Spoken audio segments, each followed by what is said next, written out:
Depuis la dernière grosse vidéo, je suis en train d'enchaîner les animés courts, et le week-end dernier, je me suis rattrapé Bocchi the Rock. Alors comment vous le dire autrement, hormis que c'est sûrement devenu l'une de mes premières saisons préférées.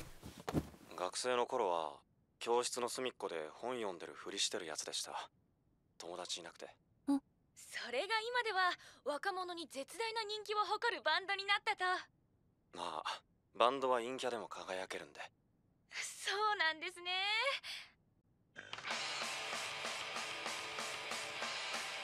On a tous déjà eu cette volonté d'appartenance dans notre vie. Ça peut être faire partie d'une communauté de fans, que ça soit d'animés, de sport, de comics, de films, d'artistes, ou même tout simplement en étant le membre d'un groupe d'amis qui partagent des intérêts et passions communes. Mais alors pourquoi, malgré sa naïveté apparente, Bocchi m'a tant marqué? Car en effet, cet animé transmet parfaitement ce sentiment. Alors qu'est-ce qu'il cache de plus? De quelle manière a-t-il réussi à dépasser cette simple idée, et pourquoi résonne-t-il autant en moi et sûrement dans beaucoup d'entre vous? Bon, il faut que je vous explique pourquoi je me suis rendu compte en quelque sorte que j'ai été Bocchi.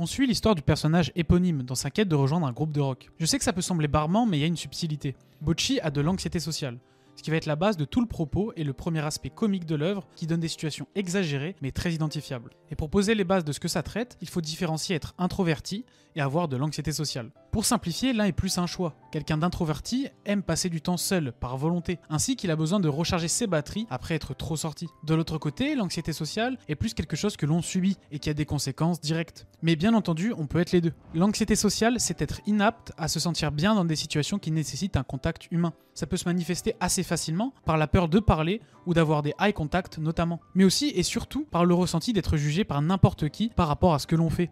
Cette manière de surinterpréter les pensées des autres va causer la peur, la fatigue, la panique, la solitude et surtout une faible estime de soi. Bocchi représente littéralement tous ces aspects dès le premier épisode. On la découvre ayant du mal à aller vers les autres jusqu'à passer la majorité de sa scolarité seule à apprendre la guitare. Bien sûr, tout ce que je viens de vous dire varie selon les personnes, j'essaie de simplifier le plus possible. Cette distinction, elle est cruciale pour comprendre le personnage de Bocchi, qui est principalement affecté par l'anxiété sociale plutôt que par une simple introversion. C'est là que vient l'intérêt de la série. Bocchi va chercher à passer outre petit à petit, pas par pas. En effet, si elle était introvertie, ça serait son caractère et ça n'aurait aucun sens de la faire évoluer, et tout simplement, ça marche pas.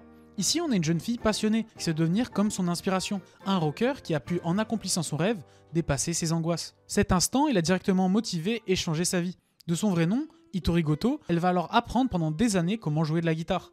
Mais malgré tous ses efforts, il lui faudra un petit coup de pouce du destin pour réellement changer sa vie. Car son anxiété la bride, elle a peur de faire le premier pas et cherche à ce que les autres viennent vers elle. Nijiki va la rencontrer et lui proposer de rejoindre son groupe en tant que guitariste. Elle va alors rencontrer les différents membres et tout au long de l'animé et de l'avancement de leur projet, faire des progrès. Aussi dérisoire soit-il, il n'en reste pas moins une avancée. Son premier essai va se solder par un échec. Elle n'arrive pas à exprimer son talent au groupe, ayant l'habitude de jouer seule et de poster ses réalisations en ligne. Elle va subir le jugement de ses camarades, mais surtout leur acceptation. Ce qui est le plus important. Malgré qu'elle ne semble pas à leurs yeux être talentueuse, elle l'accepte car sa volonté de bien faire est le plus important. La matérialisation de leur considération sera son surnom, et donc le nom de la série, Bocchi. じゃああだ名とかはないの？中学ではとかおいとか。それあだ名じゃなくない？あだ名で呼び合うほど親しい交友関係は持ったことが。一人ぼっち。ぼっちちゃんは？またデリケートなところを。ぼっちです。喜んでるし。 Les personnages dans Bocchi sont basés sur des archétypes assez simples, mais qui vont bénéficier chacun d'un traitement efficace, pour autant les faire briller que notre héroïne. Ryo, c'est la bassiste de la bande. Elle permet littéralement de voir la différence entre une introvertie et l'anxiété sociale. Ryo n'aime pas trop les activités de groupe et n'a pas d'amis hormis Nijiki, mais elle vit bien comme ça. Cela sera montré plusieurs fois, comme lorsqu'elle ne vient pas chez Hitori et préfère aller chez un disquaire. En effet, elle est sûrement la plus cultivée du groupe en ce qui concerne la musique. Ça, c'est montré par les blagues sur le fait qu'elle débite dès qu'elle peut à ce sujet, ainsi que par son expérience qui est montrée directement par son caractère. Ryo est calme et franche, elle n'hésite pas à dire ce qu'elle pense et ça peut paraître cru pour Bocchi, ce qui va permettre de les confronter dans de nombreuses situations. Au départ, elle va avoir des a priori sur Ryo et sur leurs différences, car quand Bocchi a du mal à dire ce qu'elle pense, elle n'a aucun mal à dire les termes. Ce qui permet de parfaitement comprendre ces dynamiques, qui au final va permettre de les rapprocher, c'est la scène durant laquelle Ryo lit le premier texte de Hitori. 個性捨てたら死んでるのと一緒だよ。りょうさん。だからいろいろ考えてつまんない歌詞書かないでいいから、ぼっちの好きなように書いてよ。Cet échange permet de montrer deux choses. La première, c'est que le groupe tout entier soutient Bocchi, quoi qu'elle fasse, et qu'elle n'a pas besoin de changer qui elle est pour les autres. La seconde, c'est de comprendre qui est Ryo, et de la portrayer parfaitement. Elle est ce que doit attendre Hitori en quelque sorte. Elle s'assume complètement, jusqu'à quitter son ancien groupe pour ses propres convictions, avant de rencontrer Nijiki. Justement, cette dernière est la batteuse du groupe. C'est elle qui a découvert Bocchi alors qu'elle s'était quasi résignée à trouver une bande. Elle est la leader, celle qui pousse les autres à se dépasser en les motivant et en gardant l'unité. C'est le rôle d'une batteuse, tout simplement. Toujours dans l'ombre du chanteur, mais qui permet de régler le rôle de chacun. Cette métaphore du batteur avec Nijiki est présente pour tous les membres. Ce n'est pas pour rien que Ryo et Nijiki sont amis au départ. La bassiste et la batteuse servent de ligne conductrice pour que les autres puissent briller. Seika, sa grande sœur, a justement le même rôle, mais pour elle. Membre d'un groupe qui passionne sa petite sœur, elle quitte tout pour qu'elle puisse profiter encore plus de son rêve, en fondant le Starry, la salle dans laquelle vont se produire nos protagonistes. Nijiki cherche alors à rendre fière sa sœur, en rendant ce lieu le plus connu possible. Cette volonté de stabiliser la bande se lie assez simplement au lieu dans lequel elle tire son ambition. Et je trouve que tout au long de l'anime, plus le temps passait, plus il y avait une aura conviviale et chaleureuse qui s'est créée par les interactions répétées dans celui-ci, mais aussi par les différentes étapes de création, jusqu'aux concerts qui s'y sont déroulés. Je me suis renseigné et comme tous les autres spots qu'on aperçoit dans les 12 épisodes, il existe vraiment, mais sous un autre nom, le Shelter, et j'espère pouvoir y aller un jour. Nijiki est alors la métronome du groupe en quelque sorte, et sera chargée de régler les problèmes de chacun lors de petits conflits, et justement le premier, c'est celui avec Kita. Elle a quitté la bande par peur de ne pas être à la hauteur, ne sachant pas faire de guitare et n'osant affronter la réalité. Kita est au départ une grande fan de Ryo, qui cherche à se rapprocher d'elle. Elle a la volonté de faire de la musique, mais n'a pas encore le cœur nécessaire, et c'est ce qui la poussera à fuir dès que l'opportunité s'est présentée. Hitori, par sa naïveté et sa bienveillance, va réussir à la faire affronter ce qu'elle avait abandonné. Cette confrontation permet à Nijiki d'être une bonne leaduse. Kita va directement retrouver cette volonté qui s'anime en elle lorsque la confiance des autres lui est donnée. Kita est extravertie, une lumière qui illumine le groupe. Elle représente parfaitement ce qui est censé incarner la chanteuse principale d'une bande. Elle va chercher à faire de son mieux en apprenant à jouer avec son cœur, malgré qu'elle n'ait aucune base. Kita va apprendre auprès de Bocchi et découvrir en premier son talent. Cette découverte que ne feront les autres que plus tard va la motiver à s'améliorer pour elle et la bande, ce qui se révélera surtout pour l'inscription au festival, dans une scène que j'aime beaucoup.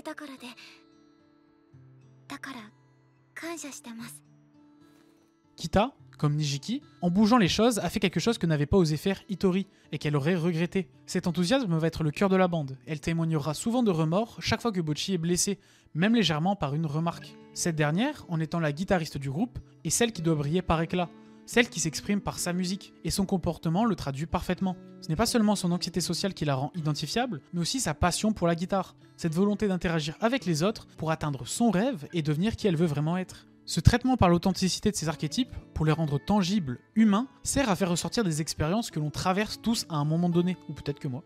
Elle prévient aussi possiblement du fait que l'auteur, Aki Hamaji, soit elle-même introvertie, sans compter qu'elle soit fan de JoJo, ce qui peut expliquer certaines situations étranges de son œuvre, mais surtout l'attachement que l'on porte à son cast. Chaque membre a bien sûr des petits traits de personnalité qui donnent des situations assez drôles, comme l'avarice de Ryo ou l'attirance que lui porte Kita, qui est à la fois bien traité et hilarant. Mais on peut aussi lier ça à la façon dont les auteurs les créent. Araki utilise les stands et leur capacité pour concevoir la personnalité de leur manière. Il est très probable que Aki ait fait de même en basant les personnages sur leurs instruments ou leur rôle dans la bande. La musique, en plus d'être un reflet des personnages, est le vecteur de l'intrigue. L'autrice a appris quelques concepts sur la musique pour élaborer son manga, mais n'a pas voulu être trop lourd, voire réaliste dans la façon dont elle est dépeinte, et je trouve que c'est pour le mieux. Cela permet de garder un récit très abordable, surtout vu son genre. C'est un slice of life qui suit un groupe de musique, c'est pas quelque chose de très original, mais c'est le traitement qu'il est, parce que bien sûr on garde quelques clichés, comme la fausse audition de Seika pour les motiver, qui comptait dans tous les cas les laisser faire leur show, les rencontres fortuites ou la facilité de leur réussite. On n'est pas là pour avoir un récit complètement réaliste, mais pour avoir une histoire qui est dirigée par ses personnages, forts et humains. La musique est l'instrument de Aki pour unifier son récit. L'anime y suit alors les différentes étapes de la création du groupe, l'écriture des paroles, les répétitions, la mise en place des goodies, etc. Chaque épisode étant consacré plus ou moins à une étape qui mènera à la fois du comique, mais aussi, comme on vient de le voir, à mieux comprendre les personnages. Le contraste entre Bocchi et les autres va être la source de changements mutuels qui vont les faire évoluer. Ce groupe d'amis va la pousser à atteindre son potentiel en tant que personne. Elle va trouver un travail, commencer à regarder les gens dans les yeux et parler. Mais ce qui va nous être montré aussi, c'est que dans les moments où l'interaction sociale ne la gêne pas, elle ne parle pas et semble apprécier l'instant. Et ce n'est pas un défaut, comme le montre Ryo, bien au contraire. Si tout le monde avait l'enthousiasme de Kita, le monde serait bien fatigant. Elles ne vont donc pas la juger sur son comportement, même si elle peut être ridicule, et vont la soutenir.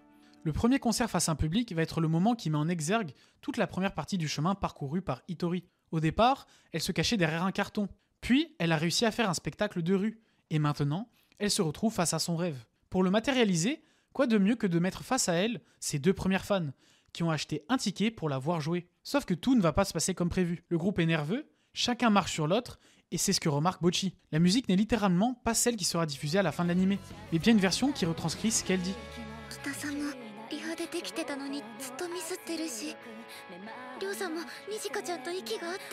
Comme ils viennent de se rencontrer, ils n'ont pas encore l'habitude, ni la justesse de jouer ensemble face à un public. Kita n'a pas confiance en ce qu'elle vient d'apprendre. Les remarques des membres du public leur font mal et brisent leur morale. Mais c'est là que Hitori va témoigner de toute son évolution. Elle a perdu beaucoup de temps, elle est aux portes de son rêve, une opportunité comme celle-ci ne se reproduira sûrement jamais. C'est là que face à celle qui représente son rêve qu'elle a tant délayé, elle laisse transparaître sa volonté.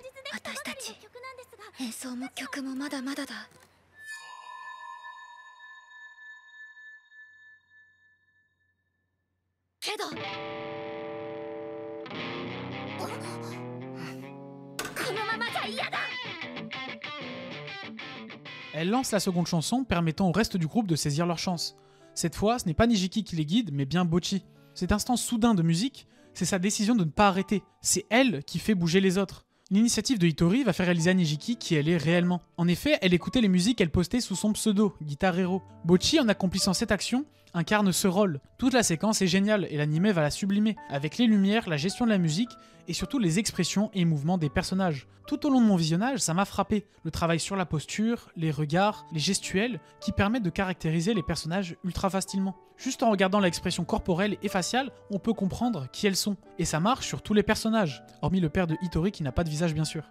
Mais sur sa petite sœur, ses fans, les membres du Starry et bien sûr la bande, c'est un plus non négligeable. Pour revenir un peu sur ce concert, ce que je trouve génial, c'est de nous laisser vivre toute la performance, et ça à chaque concert, du premier essai jusqu'au festival.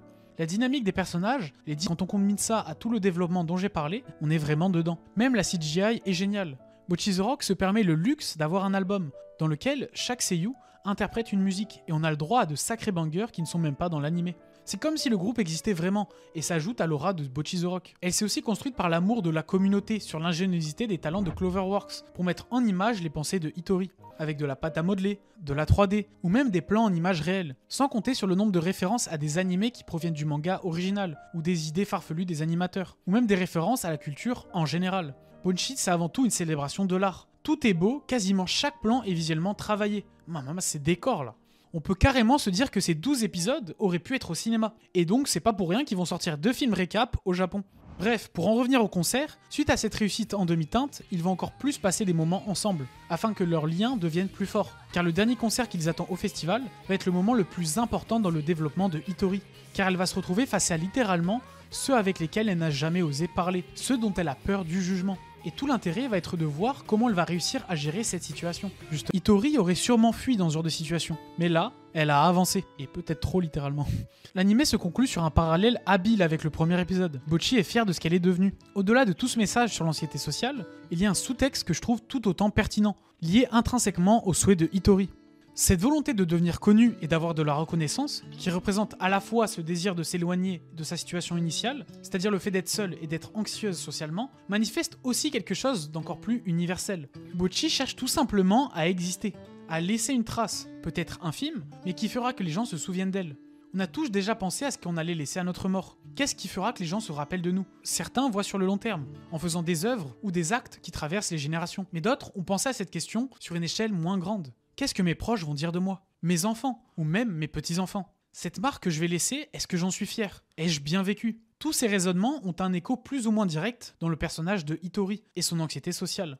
Son souhait qui peut sembler puéril est complètement universel. Et c'est pour ça que ce combat va nous paraître aussi attachant que crucial pour elle. Cette volonté de réussir avec ses amis dans cet environnement va nous toucher profondément, car c'est un peu chacun notre combat. Réussir à vivre la vie que l'on veut mener. Je suis pas un grand consommateur de slice of life, Mais plus le temps passe et plus j'apprécie en regarder, surtout avec une qualité pareille, dans l'écriture, les personnages, la musique, l'animation. Comment ne pas être enthousiaste et surtout ne pas être impatient pour la prochaine saison. Et si vous avez des recommandations pour des œuvres de ce niveau-là, n'hésitez pas. Tout cela pour en revenir à mon point de départ. Bocchi the Rock a été une expérience assez étrange pour moi. Ça donnait un mot sur une situation que je ne savais exprimer lorsque j'étais plus jeune. De la même manière que Hitori, je n'osais pas faire des efforts pour aller vers les autres, jusqu'à un point où je restais en classe avec mes professeurs. Mais plus les années ont passé, plus j'ai su me faire des amis et dépasser cette situation, malgré que l'anime me montrait que je garde encore quelques effets. C'est pour cela que beaucoup de personnes se sont identifiées comme moi à Hitori, et c'est peut-être pas pour rien que c'est l'anime avec Gintama qui m'a fait le plus rire. Au-delà d'être ou non mon humour, ce sont des situations que j'ai vécues et qui sont extrapolées à un niveau tel qu'il en faut peu pour me lâcher un sourire. Et je suppose que j'ai pas été le seul à l'avoir ressenti. Alors quand on combine ça avec l'inventivité du studio et le talent d'écriture de Aki, on est sur quelque chose de fort. Bocchi the Rock est pour moi un exemple de narration, qui s'est couplé à une histoire universelle, une volonté de vouloir transmettre des réflexions par l'émotion la plus simple, c'est-à-dire nous faire sourire.